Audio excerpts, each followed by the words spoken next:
Similitude des Templiers et leur méthode avec ceux des Francs-maçons au service des Illuminati pour la conquête morale et économique du monde. L'ordre religieux et militaire du Temple de Jérusalem, mais qui n'a rien de religieux que le sang et l'argent, marqua l'histoire de l'Europe et de l'Orient au XIIe et XIIIe siècle. Cependant, si son ascension fut spectaculaire, sa chute fut brutale et misérable. Les diables des croisades massacreurs de musulmans pour l'argent, à la fois moines et soldats, agriculteurs et architectes, banquiers et diplomates furent écrasés, comme hérétiques et criminels par leur propre camp, grande similitude avec Hitler, et la secte nazie qui fut créée par les francs-maçons puis jetée à la poubelle, comme un vulgaire papier mouchoir après utilisation. Le temple va défricher landes et gastines, drainer biefs et marais, revaloriser terres et domaines à partir de connaissances et de techniques nouvelles.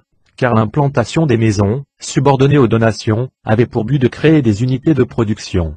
Celles-ci étaient capables de faire vivre les frères qui les gouvernaient mais surtout, fournissaient un surplus financier destiné à alimenter et soutenir l'action des massacrants de Terre sainte islamique de Jérusalem, qui n'est pas la leur mais aux musulmans, monothéistes purs ainsi que la mosquée Al-Aqsa, la bénie d'Allah et troisième mosquée et lieu saint de l'islam. L'élevage tenait une place importante, et les Templiers étaient soucieux d'acquérir des pâturages pour garantir leurs machines de guerre. L'ordre du Temple s'établit d'une part dans toute la chrétienté, et d'autre part au combat contre les vrais monothéistes musulmans. Certains auteurs annoncent un chiffre exagéré de 9000 commanderies en Occident. En fait, sur le territoire de l'actuelle France, environ 600 véritables commanderies ont vu le jour. L'organisation terroriste administrative s'établit sous forme de provinces. Les divisions territoriales ignoraient les frontières des États, surtout en France. La règle nous signale quelques-unes de ces provinces, mais, au cours du XIIIe siècle, certaines centralisations durent éclater. C'est ainsi que l'on compte 17 provinces, 4 en Orient, 4 pour la péninsule ibérique, 4 en Europe, et 5 en France. Chaque province était découpée en baillis, bayas, soit selon la géographie régionale, soit en fonction de l'opportunité militaire ou routière. La baillie porte le nom de la précepterie principale, car elle regroupe des précepteries ou maisons à vocation rurale ou urbaine. L'appellation de commanderie ne viendra pour les établissements du Temple, que lors de leur rattachement à l'ordre de Saint-Jean de Jérusalem en 1312. L'implantation des châteaux et forteresses s'effectua sur toutes les frontières, formant ainsi une barrière de défense. Vers le sud, les Templiers s'étaient installés surtout au point stratégique défendant tant les terres que les côtes de la Méditerranée, comme Tartesa, Cervera. En Orient et partout où la défense de la chrétienté l'exigeait, les châteaux, fortins et citadelles, étaient construits sur des promontoires rocheux, qui dominaient et contrôlaient les routes alentours. Aux revenus, des domaines et aux dons s'ajoutaient les tribus imposées injustement aux musulmans, seule communauté monothéiste pure à l'époque et à l'heure actuelle. Mais le Temple ne disposait pas en Orient de sommes faramineuses.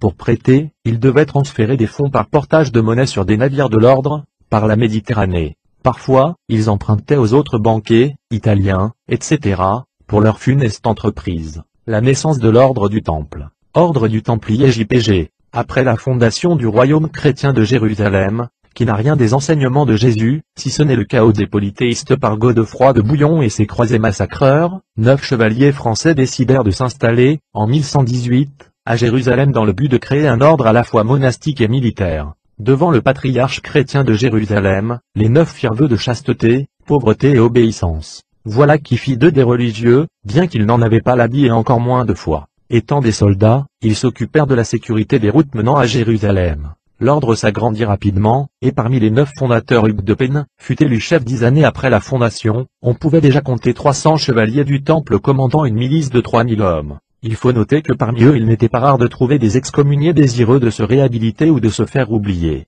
Vivant exclusivement de dons, on leur donna le nom de pauvres chevaliers du Christ par cette phrase trompeur, les Templiers salient Jésus qui n'est jamais venu avec l'évangile authentique de l'époque, la transmettre par la force, et le massacre et qui plus est que l'évangile de Jésus n'existe plus, seules des traces sont découvertes par les doués d'intelligence. Ce furent les cisterciens qui guidèrent les premiers pas de l'ordre du Temple, et notamment le soutien accordé par leur chef Saint Bernard, que l'on surnommait l'arbitre des rois et des papes tant son influence était grande. Il permit à l'ordre du Temple d'obtenir la reconnaissance officielle par le pape Honoré II. La tenue des chevaliers devint alors un blanc manteau frappé d'une croix rouge sur le cœur. Attention, donc à vos vêtements imprégnés parfois de croix rouge, car sans le savoir vous faites leur propagande de ces massacreurs des purs monothéistes musulmans de l'époque pour une poignée d'or et d'argent. Au même moment les chrétiens vivaient en parfaite harmonie avec les musulmans de Jérusalem sous la gouvernance du califat soucieux des lois Coran et Sunna. Donc d'Allah et de son messager Mohammed, paix et bénédiction d'Allah sur lui, avant l'invasion des troupeaux du Temple maudit de l'enfer. La règle des Templiers. Règle Templier JPG. Il existe de nos jours encore 3 exemplaires de la règle maudite des Templiers dans lesquels l'organisation hiérarchique y est décrite en détail. La confrérie était très fermée, et seules les personnes nobles de naissance pouvaient accéder au pouvoir. Grande similitude avec la franc-maçonnerie et Illuminati d'aujourd'hui est à souligner ici.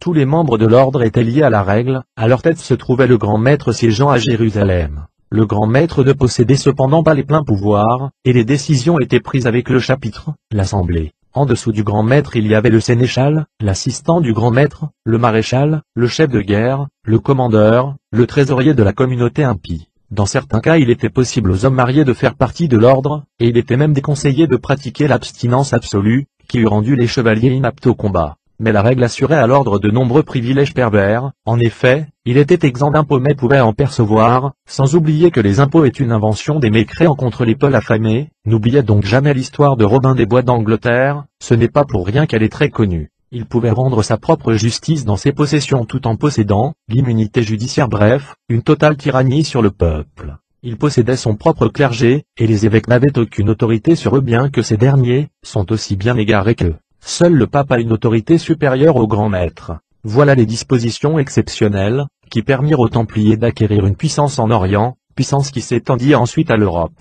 La règle secrète. La règle secrète renvoie inévitablement à l'existence d'un ordre intérieur. De nombreux aveux dont ceux du précepteur de Lan, Gervais de Beauvais convergeant dans ce sens. Il y avait dans l'ordre un règlement si extraordinaire, et sur lequel un tel secret devait être gardé, que chacun aurait préféré se faire couper la tête que de le révéler. Point. Jacques de Molay nie toujours l'existence des deux, mais il est curieux de constater que peu avant le 13 octobre 1307, le grand maître ait détruit un certain nombre des exemplaires de la règle. Toutefois, de quelle règle s'agissait-il? De la règle officielle ou de la règle secrète? Encore des similitudes avec les règles secrètes de la franc-maçonnerie et Illuminati de nos jours, mais à l'instinct découvert par le monde qui se réveille peu à peu du lavage de cerveau du nouvel empire romain est à Union Illuminati, l'ordre spirituel. En Orient, le christianisme s'est élaboré à partir d'un milieu riche en systèmes religieux et philosophiques au sein desquels les idées inspirées de Satan pour la perte de l'homme, comme la fausse crucifixion de Jésus, la trinité païenne, la rédemption mensongère, circulaient déjà et faisaient des ravages pour les pertes de l'homme en enfer avec Satan. De la rencontre de ces systèmes, et du christianisme naquirent de nombreuses sectes hétérodoxes, nestorisme, manichéisme, Kabbale etc., regroupés sous l'appellation de gnosticisme, du grec gnosis signifiant connaissance. Le gnostique est une croyance satanique adorateur de Satan, qui dit que les hommes sont des âmes divines, et que leur dieu du bien est Satan, ou Lucifer par allégeance d'où leur perdent dans l'au-delà pour les adhérents. D'emblée déclarées hérétiques, ces sectes furent au cours de l'histoire systématiquement condamnées par les conciles, mais de même qu'ils prirent connaissance des textes esséniens, l'ordre du Temple eut aussi accès aux doctrines gnostiques. À cela le Coran dit que les mécréants forment une seule communauté. Imaginez comment ces sectes et les conciles trompeurs égarent leur peuple et les gens sur leur passage tels les Templiers, les sectes gnostiques. Le christianisme dénué du vrai message de Jésus paix sur lui. Peu de temps à la même époque que le christianisme, la gnose est née à la frontière du judéo-christianisme, et puise ses sources dans les pensées juives, chaldéo-babyloniennes, égyptiennes et grecques, donc à l'adoration de Satan pour les 3 dernières sources, des divinités et pratiques sataniques. Dans le sillage des gnoses classiques, s'est édifiée une gnose chrétienne, qui renvoie indubitablement à l'existence d'un ésotérisme chrétien présent dans l'Église primitive, et pourtant nié de tout temps par l'Église de Pierre. Saint Clément affirmant, le Seigneur nous a permis de communiquer les mystères divins à ceux capables de les recevoir, les choses secrètes se confient oralement, et non par écrit, et Dieu fait de même, les symboles sont divulgués sous une forme mystique, mais cette transmission sera faite moins par les mots que par leur sens caché. Point. De quel Dieu parle Clément qui confie oralement des symboles mystiques et leur sens caché, si ce n'est Satan ou un de ses agents démons? Encore et encore de grosses similitudes avec le système franc-maçonnerie au service des Illuminati adorateurs du diable. Enfin les Templiers connaissaient ce sens caché. Ce n'est qu'ultérieurement que 2 voies se dessinèrent en 2 ténèbres d'égarement. La voie exotérique incarnée par l'Église de Pierre, qui en tant qu'Église universelle catholico fut fondée sur la croyance pistie, dévotionnelle et formelle. La voie ésotérique représentée par l'Église de Jean, basée sur la connaissance, gnosie, de l'initié et ne se dévoilant que progressivement à travers la pratique rituelique des saints mystères, et dont l'ordre templier fut la remanifestation entre 1118 et 1314. Les Templiers et les autres organisations des mafias du Moyen-Âge.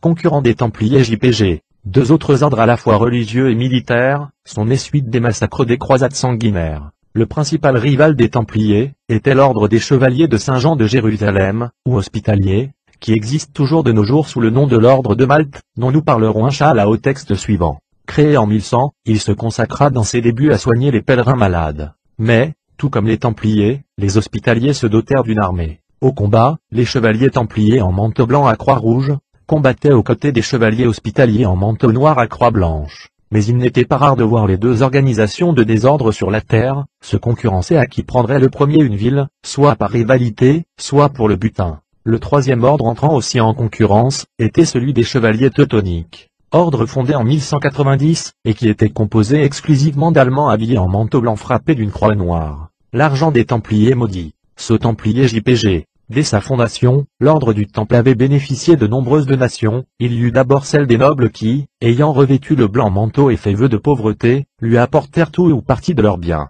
Puis ce sont les princes et les rois qui lui offrirent des fiefs, ou d'importantes sommes d'argent en récompense de ses services. Ainsi, régulièrement les Templiers se voyaient octroyer d'imposantes richesses comme des châteaux, des trésors, des villes et même des royaumes entiers. Tous les plus grands nobles, allant jusqu'aux rois d'Angleterre et de France, donnaient aux Templiers. Les Templiers savaient très bien gérer leurs richesses et les administrateurs de l'ordre faisaient fructifier leurs biens. Les Templiers étaient aussi banquiers, ouverture de comptes, avances, cautions, consignations, transferts internationaux de fonds. Leurs principaux clients étaient des riches marchands qui commerçaient avec l'Asie. Puis, ceux que l'on nommait les pauvres chevaliers du Christ, se verront confier par les rois de France et d'Angleterre, la garde et l'administration du trésor public, par les papes la gestion du dernier de Saint-Pierre, et celle des fonds destinés à financer les croisades sanguinaires pour les vols des terres et richesses islamiques de l'époque par le massacre des musulmans, contrairement à ce que le mensonge veut nous faire croire en les peignant comme des gens pieux pour la propagation du christianisme. Je le rappelle pour ceux qui l'auraient oublié, leur christianisme n'a aucune foi sur Jésus, mais sur des rites païennes, du gnostique, chaldéo-babylonienne, égyptienne et grecque donc à l'adoration de Satan le lapidé. Jésus paix sur lui est innocent de tout ce qu'ils ont inventé sur son dos béni.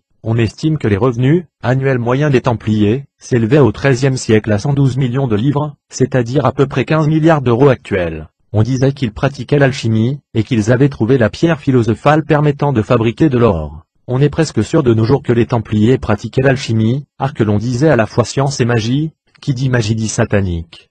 Pour leur cela reste à voir. Enfin les croisades sanguinaires jamais satisfaits de ceux qu'ils ont déjà acquis, avaient pour but les trésors convoités des musulmans de Jérusalem et sûrement ailleurs, sous un déguisement de guerre sainte pour christianiser Jérusalem. Quand l'Europe connut à ce moment-là un déclin des richesses royales tyranniques, ayant épuisé leur peuple affamé, il était normal pour ces mécréants d'attaquer les croyants en un Dieu unique à l'aide de mettre le désordre chez les musulmans de Jérusalem, qui vivaient en paix avec leurs voisins chrétiens. Mais leur choix s'avéra vite fatal, et Allah est le vengeur des opprimés par excellence. La fin misérable de l'ordre du Temple mafia du Moyen-Âge. La reconquête de Jérusalem par les monothéistes purs musulmans grâce à Allah, qu'il soit loué, inaugura le lent et misérable déclin de l'entreprise chrétienne de l'ordre du Temple polythéiste en Orient, malgré les rares victoires comme la prise de Saint-Jean d'Acre en 1191. En 1229 les croisés sanguinaires réussirent à convaincre le sultan de leur rendre la ville sainte pour 10 ans. Mais en 1244 les Turcs chassèrent les occupants de Jérusalem après l'avoir délivré des souillures des Templiers. Dans les années qui suivirent, les chrétiens pions perdirent petit à petit leur possession et en 1291, soit un siècle après sa colonisation par les Templiers, le sultan égyptien les chassa de la ville de Saint-Jean d'Acre. L'avancée précoce militaire des Templiers s'acheva ici. Le grand maître élu domicile dans le Temple de Paris, qui devint le chef-lieu de l'ordre, étala ne guide pas les gens pervers. Le 13 octobre 1307 à l'aube, les baillis et sénéchaux du roi de France, Philippe IV, ouvrent les lettres closes que le Conseil royal leur a fait parvenir quelques jours avant et qui leur donne l'ordre d'arrêter tous les Templiers vivant dans le royaume. Malgré les protestations, de moins en moins convaincus, du pape Clément IV, qui voudrait se saisir de l'affaire, les agents du roi, menés par Guillaume de Nogaret, obtiennent par la torture les aveux qu'ils souhaitent obtenir, corruption de l'ordre, hérésie, reniement du Christ. Il faut déconsidérer le temple pour forcer le pape à le dissoudre. En 1310, le roi fit brûler vifs 54 templiers, comme relapsés 36 autres moururent sous la torture. Le pape, cédant à ces pressions, prononça la dissolution de l'ordre, le 3 avril 1312. Les biens de l'ordre sont dévolus aux hospitaliers, partout en Europe, sauf en Espagne, où un nouvel ordre est créé pour recueillir l'héritage. Le 18 mars 1314, le maître du temple Jacques de Molay, et l'un de ses compagnons montent sur le bûcher à Paris. Il semble qu'il faille lier la disparition des Templiers à la politique anti-pontificale de Philippe le Bel mais surtout à l'argent sale des Templiers, Quand les voleurs se font voler par un autre voleur, c'est la maison de l'araignée qui règne en Europe du Moyen-Âge barbare, et cette maison est la plus fragile pour les doués d'intelligence. Les accusations portées contre l'ordre ne tiennent pas. Mais il était impopulaire, à cause de sa richesse, on lui reprochait l'échec de la croisade qui pue et injuste. Les hospitaliers et l'autre mafia ordre de Malte à la Croix-Rouge, grâce à leurs activités charitables, échappaient en partie à ces reproches. Aussi était-il tentant de profiter de cette impopularité pour charger le temple, et se présenter en défenseur intraitable de la foi chrétienne infiltré par Satan face à un pape hésitant. Une autre raison peut expliquer le drame, l'orgueil du temple était connu, son indépendance à l'égard de la royauté de Jérusalem aussi.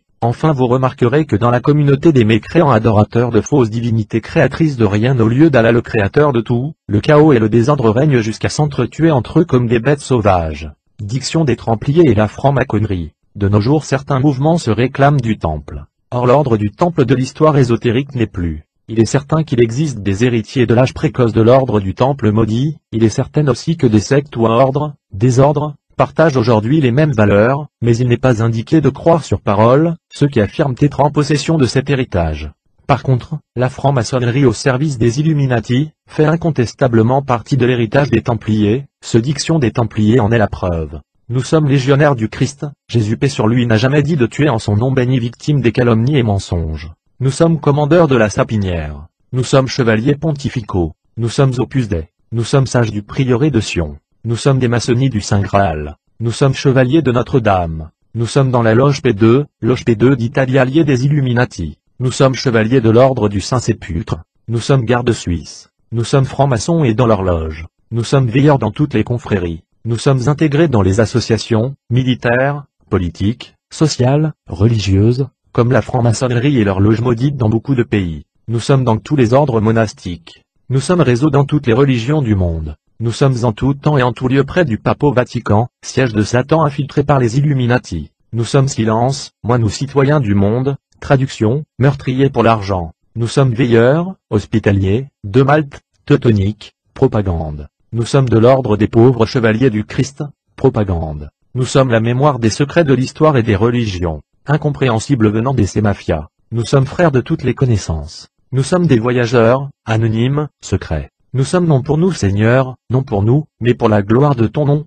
Qui? Satan. Nous sommes non nobis dominum nobis sed nomini tuo da gloriam. Nous sommes croisades, sanguinaires oublie-t-il. Nous sommes chevaliers du Saint-Esprit, l'ange Djibril, Gabriel, paix sur lui n'est pas des vôtres, meurtriers. Nous sommes ce qu'on appelait autrefois Templiers. Félicitations, tout le monde vous connaisse maintenant des vampires assoiffés d'argent et de pouvoir sur les peuples à l'image de l'Empire romain, et leurs idoles de pierre et de terre tous pulvérisés par Allah Seigneur des mondes. Conclusion. La conclusion est simple, le système des Templiers semble représenter une des sectes alliées des francs-maçons au service des Illuminati, tant dans nombre de méthodes économiques, militaires et autres similitudes avec les sectes actuelles pour la conquête du monde, ainsi qu'au service de leur chef suprême, la secte des Jésuites du Vatican aujourd'hui siège de Satan imprégné de l'œil maçonnique, et de la pyramide Illuminati.